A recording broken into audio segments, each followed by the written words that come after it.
लाएंगे, कुछ दिया? झूठे वादे, झूठे कस्में। इसलिए मैं चाहती हूँ जो हमारे यहाँ लेडीज हैं, बच्चियां हैं, यहाँ बहुत सारी लड़कियां हैं जो अभी वोट नहीं डाल सकती, 14-15 साल की लड़कियां, लेकिन अगली बार आप वोट डाल पाएंगी और आपका कीमती वोट पीडीपी को ही डालना चाहिए,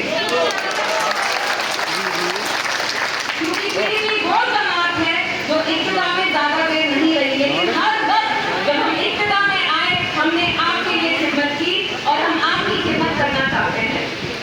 जैसे नूर मोहम्मद साहब ने कहा विमेन रिजर्वेशन होगी, यहाँ जो लोकल काउंसिलर के पोस्ट भी होंगे उसमें मैं चाहती हूँ ज्यादा से ज्यादा औरतें लड़े ताकि आप अपने मसले खुद हल कर पाए। आपको जाके किसी आदमी से नहीं बोलना चाहिए, नहीं बोल आपको नौबत ही नहीं आएगी किसी आदमी को जाके। अपनी बच्चियां हैं, मुझे इतनी खुशी हुई यहाँ औरतें भी हैं, लेकिन छोटी छोटी लड़कियां आई हैं मुझसे मिलने, ये कॉलेज में हैं,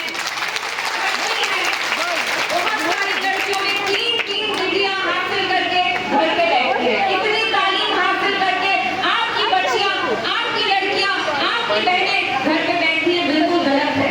हम चाहते हैं हमारी बच्चियां अच्छी से अच्छी तालीम हासिल करके उनको रोजगार मिले, वो नौकरी करे, वो सरकारी नौकरी हो, प्राइवेट नौकरी हो, लेकिन नौकरी मिले। ये सही है कि नहीं?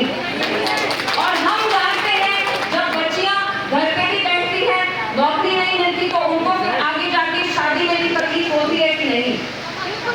इसलिए बेरोजगारी, महंगाई, ये जो सारी तकलीफें आदमी से ज्यादा औरत सहती है, क्योंकि अपना घर औरतें चलाती हैं, आदमी नहीं चलाते।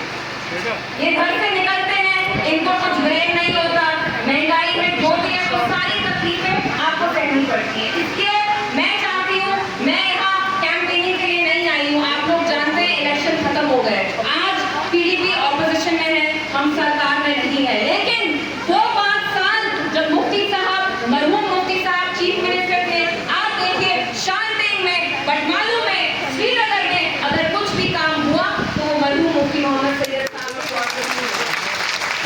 हो, कदर हो, कोई भी इंफ्रास्ट्रक्चर का काम हो, कॉलेज हो, यूनिवर्सिटी हो, मुफ्ती साहब ने दिया। आप जिस जमात को यहाँ 60 साल से ला रहे हैं उनने यहाँ कोई काम नहीं किया है। और मेरी एनसी सरकार से भी अपील है, आज यहाँ के जो एमएलए हैं वो कांग्रेस के हैं, मैं तालिब साहब से कहना चाहती हूँ, इलेक्शन से पहले आपने भी बहुत सारे वादे किए, आपने कहा हम यहाँ 200 यूनिट फ्री देंगे, 12 एलपीजी गैस सिलेंडर लाएंगे,